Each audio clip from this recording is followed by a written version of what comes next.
And good afternoon and happy Aloha Friday. It's sunny outside. It's awesome. I'm Devin. I am your host for MVT Live. Thank you very much for being with us. Big show today, and so I want to get started as quickly as possible. So first, we want to welcome in Mr. Kip Wilborn, Executive Director for Manoa Valley Theater. Hey, how's everybody doing today? Doing fine. All right, good. You know what? All good.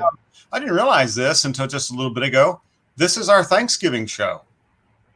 Oh, really? Oh, no, it's okay. not. No, it's not. No, it's not, right? You know what?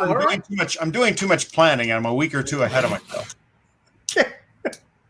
Good. Okay, because you were making me nervous. I was like, wait, I think we scheduled somebody, so if they're not coming, I gotta let them know. Hey, right?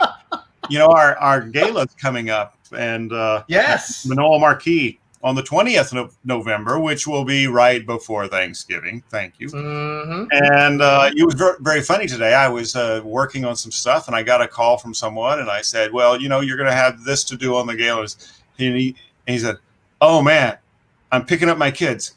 I'll get there as soon as I can. I said, no, it's next Friday. One more week. So, yeah, Manoa Marquee, really yours, our first real venture into the digital world. Friday, November 20th at 6 p.m. with celebrity MCs Keoki Kerr and Jody Leon. And we have a live auction, which went live today, by the way, at noon. And Okay. We're honoring Dr. Mark Mugiishi and Dot Mason. You may know Mark. He's the president of HMSA and has been really involved in the whole COVID thing. Amy Hanali is going to be singing. We're really excited about that. We also have Star Kalahiki and the Lili'u Project. And then finally, we have our casts from Once, representing our past Once, and then Desperate Measures. We have a cast member from that doing a tune, and that's our future. And Jake Shirobukuro is going to stop by, and he's going to do something you've never seen him do before. What? Okay. And we don't have to bid on him doing that. He's just going to do it for us? No. Hey. Okay. That's a good angle. I like that. You want to watch it? You can bid on it. So we are going to be back in our house and have a certain number of you guys back in our house on the 11th of December for A Christmas Carol, a live radio play. And Alex Monroe's directing, and he's always fantastic, and it's an incredible cast. So what it is we are going to record a live radio play. So with sound effects on the stage, the Foley and everything. And so it's really going to be a lot of fun, really exciting. We're doing 4 performances. Unfortunately, you can't come because they are sold out. We sold all of the tickets we had. I mean, we can only do about 20% of the house number-wise. But wow, it just sold out really quickly. But that's awesome. Yeah, and I think we're going to have one concert in the house in December. Where we're working on trying to nail that down now. So I can't wait to see you guys back in the theater. It's going to be a good thing. We can't wait to be there. Yeah. It's going to be great. Yeah, for sure. Okay. So anything else? Okay. We're good. That's it, I think.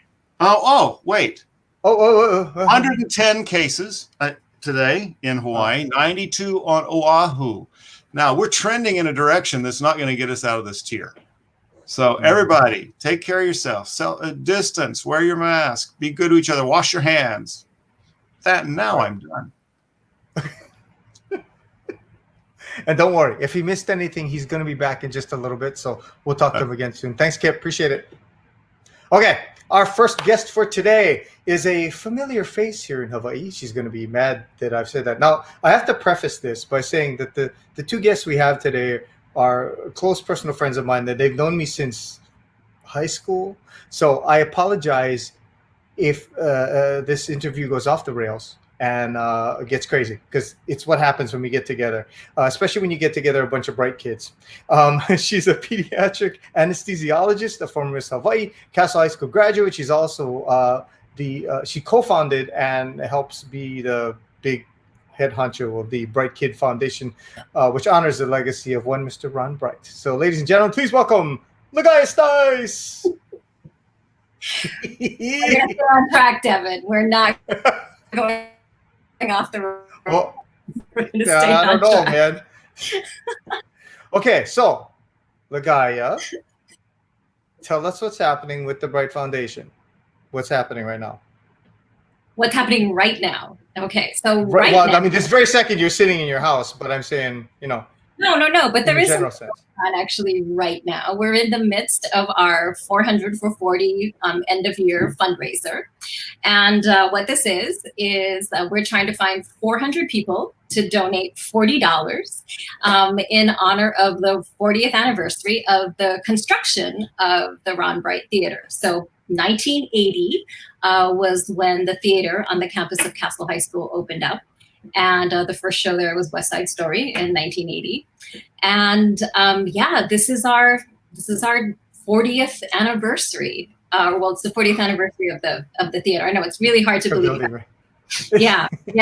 And we had planned, in conjunction with CPAC, with Karen Meyer and her program over at CPAC, the Castle Performing Arts Center, we had planned actually to do a joint fundraiser in the theater, and things were in the works at the beginning of the year. And then, of course, I don't even need to say it, but we had to pivot.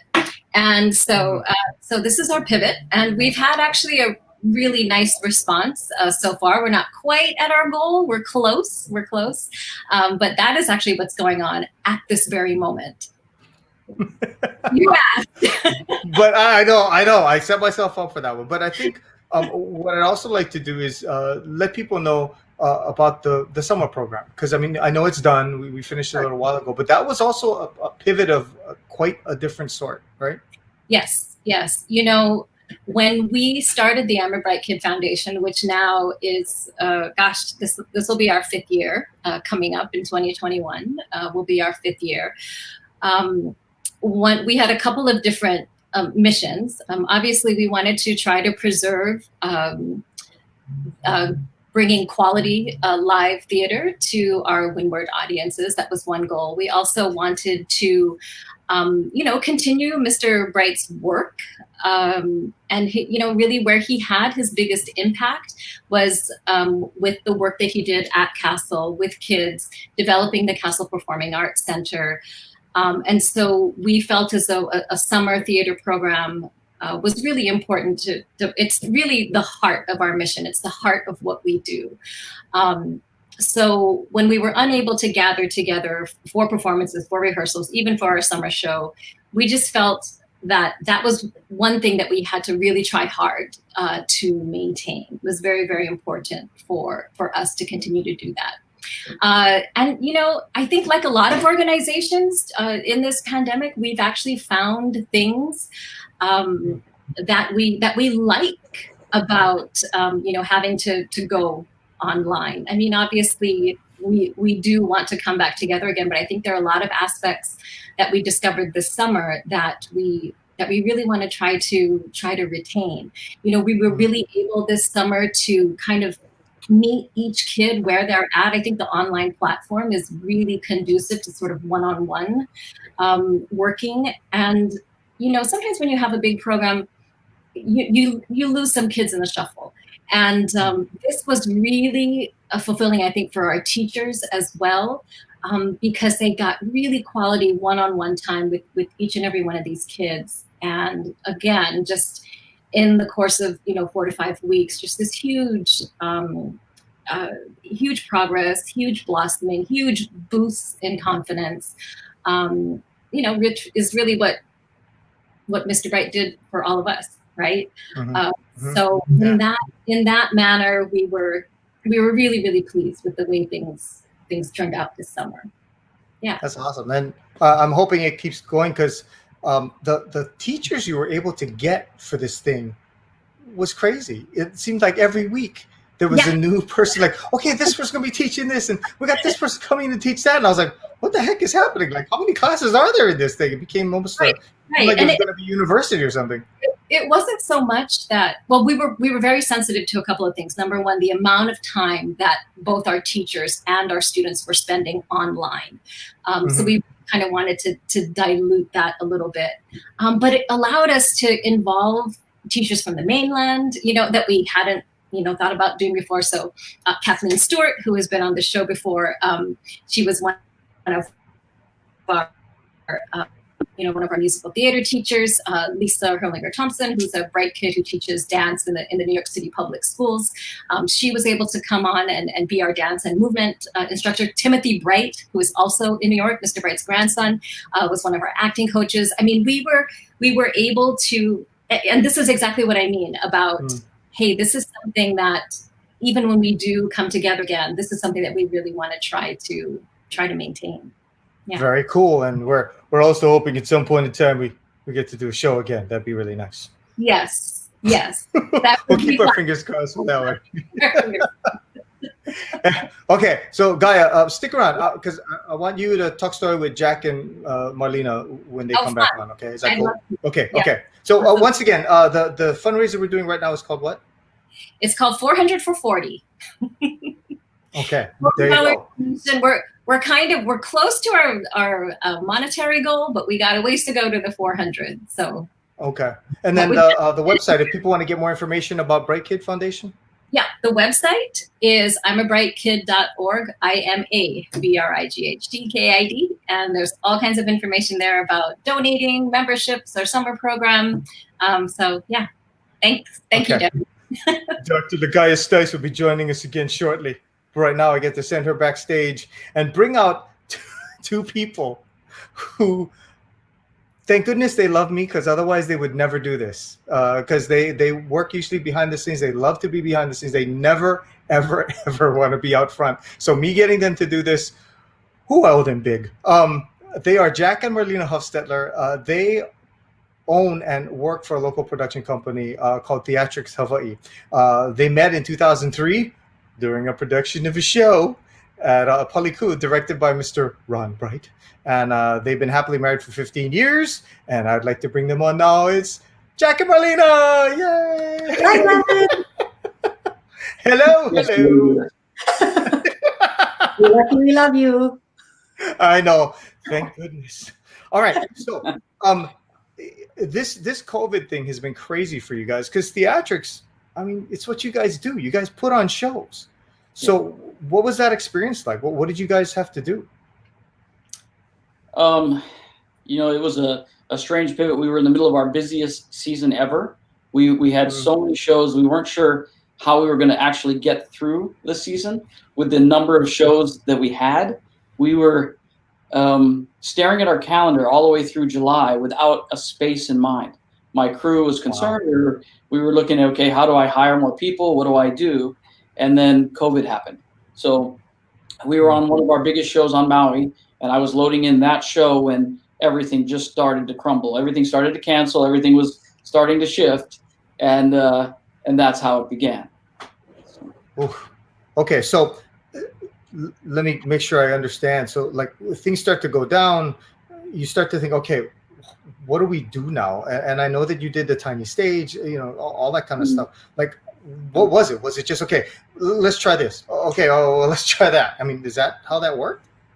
No, at first we just had to, the downside is we had to lay everybody off and let everybody know that we have no idea what is the future, when it will return. And quite frankly, we expected it to be weeks, maybe a month, that we might have this slowdown. We weren't expecting it to be as long lasting. I would expect maybe 2 months and we were going to pick up work. We did still have some work that was going on, but it wasn't a lot at that point because I was getting probably 10 cancellations a day for the tune of, I hate to mention numbers, but over $5 million of cancellations for 2020.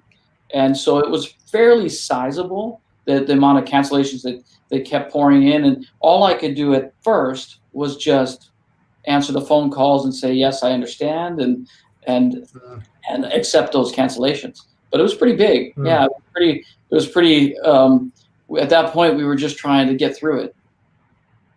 Okay. Now we are, what is it now? 8 months? No, me. I'm bad at math. We're 8 months. We're 8 months past this. Okay, just so you know, Jack has known me and Marlene have known me since I was, I don't know, well, since they were probably in elementary school and I was in high school. So we've known each other a long time, along with Lagaya. So there's a lot of shared history. There's a lot of us doing stuff with Mr. Bright and hanging out with each other. So the concern for you guys became, what happens? Like 8 months later, what happens? And you're sitting here and you're still making jokes. So I'm assuming it's getting better? It's getting better for sure. We definitely see the uptick. People are always still doing it. We've been pivoting, as you mentioned. We've been the virtual venues. What's up on the screen?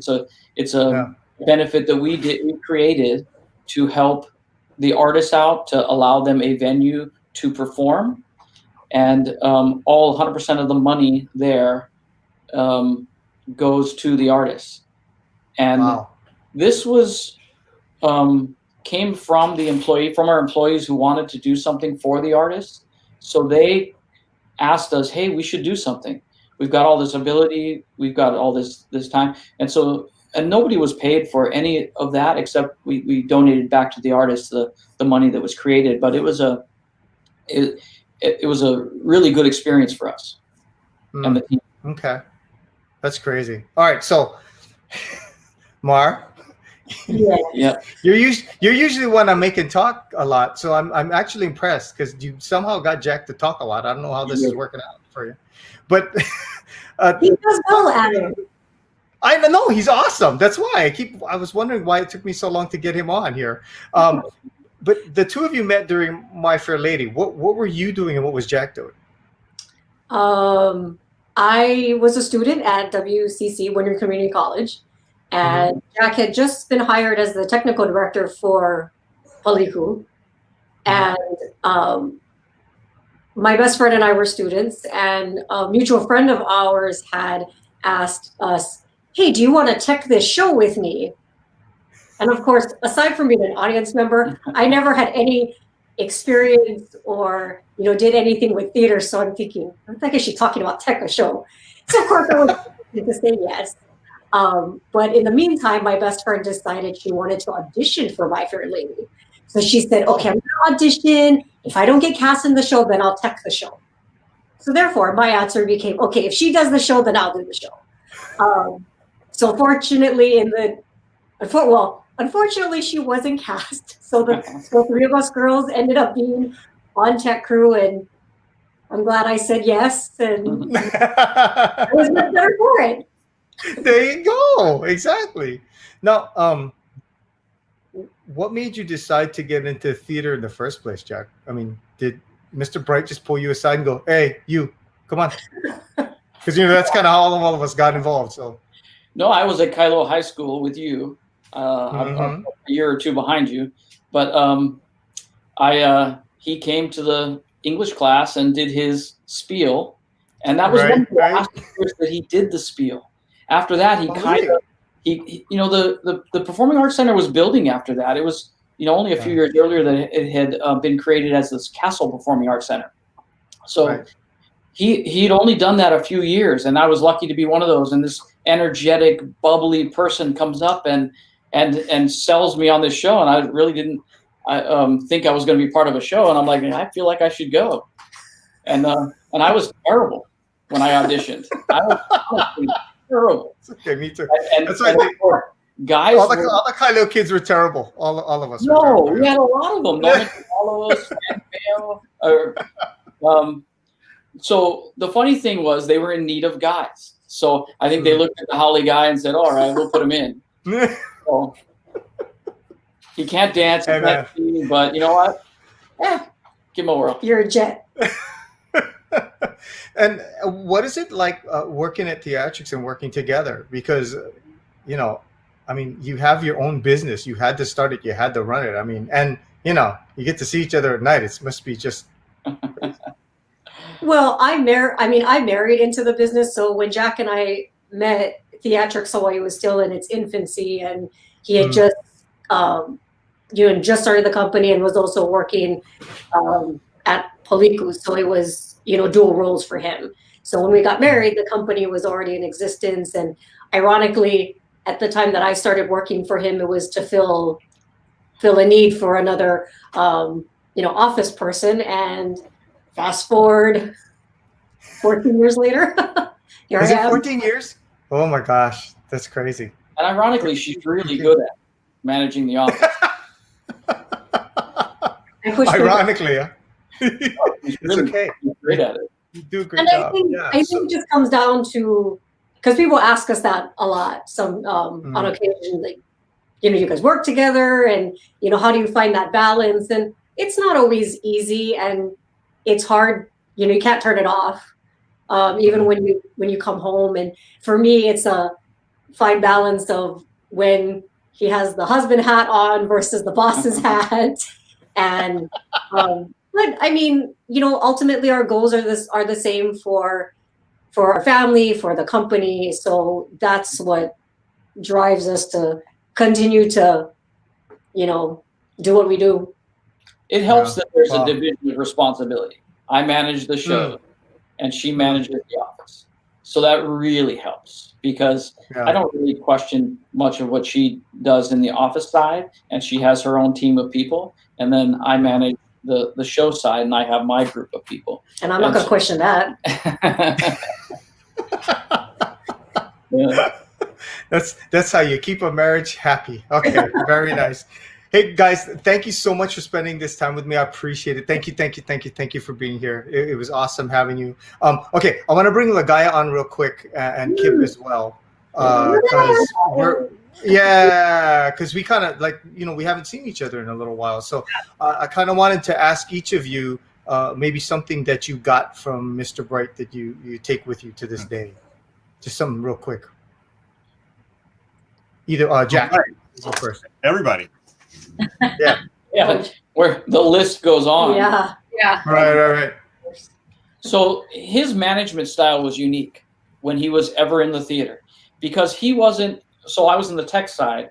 He wasn't a manager of the crafts. He didn't know how to do carpentry the best, but he knew how to facilitate that, to open it up to allow you to do something that you needed to do for the show. He wasn't the best audio engineer. He knew kind of what he wanted to hear, but he knew how to enable you to do that. And I think that goes with every different capacity that we all see in the theater, because you see that with lighting, with the set direction with Sandy Ryford, or with Marcelo. I mean, he's not the choreographer. Marcelo was, but it was amazing because he enables everybody to do what they do naturally. Yeah, that's true. Mar, how about you? Well, I was lucky. I didn't meet Mr. Wright till he started directing shows at Paliku, and of course, that's how Jack and I met during, My Fair Lady, and of course, knowing nothing about theater, and kind of just learning as I went. But I was quick to find out, which a lot of people have mentioned, anytime you talk about Mr. Bright, is no matter what capacity you were involved, he made you feel special, and that it was, you were doing something significant, even though, like for me during My Fair Lady, all I did was stand stage left and wait for something to happen. And then I got switched over, I think, to rails later on in the show. But it was to me, it was very I don't feel like I'm doing too much. But to Mr. Bright, that was still important. And no matter what you did, even if it was just, handing someone a prop, that was significant during the show. He's managing the show. That's right. I was fortunate enough to get promoted eventually, and be able to be his stage manager for a number of his shows. So that was awesome too. Oh, cool. Gaia, and don't worry, Kip, we're getting to you too, so you hang on. I know, but everybody's getting naming all of it. They're getting all the good ones. Yeah, Mar worked her way up, and she's an awesome stage manager. She's always Yes, she our is. first choice. Yeah, for We're sure. looking for a stage manager. and before you go and you dislike all the Kailua students like that, I mean, I think you gotta, that was a pretty big blanket statement. Well, because otherwise I have to include myself, and Yeah. it's just me and Jack, and this way I can welcome everybody in. It's great. Our board president, Mark Murakami, might have something to say about that. But so what? I mean, what did you get from Mr. Bright since you worked with him for so long? It's funny. I worked with him just while I was in high school, but of course, we kind of remained close, and I remained close to the family, and I'm always grateful for the friendship with the Brights, with Auntie Mo and Clark and Jody and Michael and of course their kids and their spouses and extended family. But my favorite story about Mr. Bright actually has nothing to do with theater and has nothing to do with me. But it's a story that was told to me by someone who actually is a friend of our family, who grew up in Hilo at the same time that Mr. Bright did. Went to school with him. Wow. And this person was probably one of the only little Howley boys in Hilo at the time. And he actually recalls, one day walking home from school, and there's a bunch of boys coming down the street, a bunch of local boys, and Mr. Bright is with them. And they start, talking about, just wanting to make trouble, wanting to pick on this other kid. And, Mr. Bright kind of talked them all back from that. And, to this day, this friend of ours remembers that. And he remembers that story, and he remembers what he did for him. And it just, to me, it just speaks to just the real compassion he had for people. And his ability to love people at face value, and that infiltrated everything that he did. And I really said that I wasn't going to do this during this interview. Sorry. Thanks, Devin. But that story always gets me, always. And it just sort of shows the type of person that he was, and he brought that to everything that he did, So awesome. that's my favorite. All right, Kip, I don't want to leave you out. I tell you, so after that story, especially, I feel you. Mr. Bright, or who he was, Ron to me, because that's the way I met him, and I remember the first time I came into the theater for a rehearsal, and I was coming into the stage door, and I walked in, and he walks right up to me and just grabs me and gives me a hug and says, "Oh, you're so great." And I'm thinking, is this guy for real? And he was, and it was always that way. So that love and then his teaching philosophy too, about how he's raising people, not artists, and he was fantastic. Big influence on me. I think what's been nice too is he's been such an influence on so many people in the theater programs here in Hawaii. I mean, Manoa Valley Theater has a whole bunch of bright kids, and Manoa Valley, Diamond Head and UH and everywhere. So he's really kind of he's planted his seed, and they're everywhere. So it's actually pretty cool. I know he'd make a really bad joke right about there, but I'm not going to do it. I'm not going to do it. It's there, but I'm not going to do it. We will I'll just say, Mr. Bright, thank you very much. Thank you so much, Jack, Marlena, Ligaya. Thank you for coming on. I appreciate it. Again, yes, Jack, Marlena, I know. I owe you. It's fine. You'll collect later. Andrew, thank you so much, as always, handling all the background stuff, because he's totally awesome at doing that. Kristen's over there somewhere, as is Braddock. Kip, did we want to mention anything besides, donate if you can, please? Am I missing something? Are you thinking I'm missing something other than donate? Yeah, support the arts. We're gonna need the arts on the other side of this when we get the vaccine, when we get out of this. Yeah, we need to sit in a room with everybody and just take 2 hours of our lives and then be kind of one great big body of people watching something. Yeah. And Jack needs to light it. Marlena needs to do the stage managing. So we'll get the stage together. We all set. Thank you everyone for joining us here on Manoa Valley Live, Manoa Valley Theater Live. We will see you next week, right back here next week Friday. Okay. Aloha. Thanks, guys.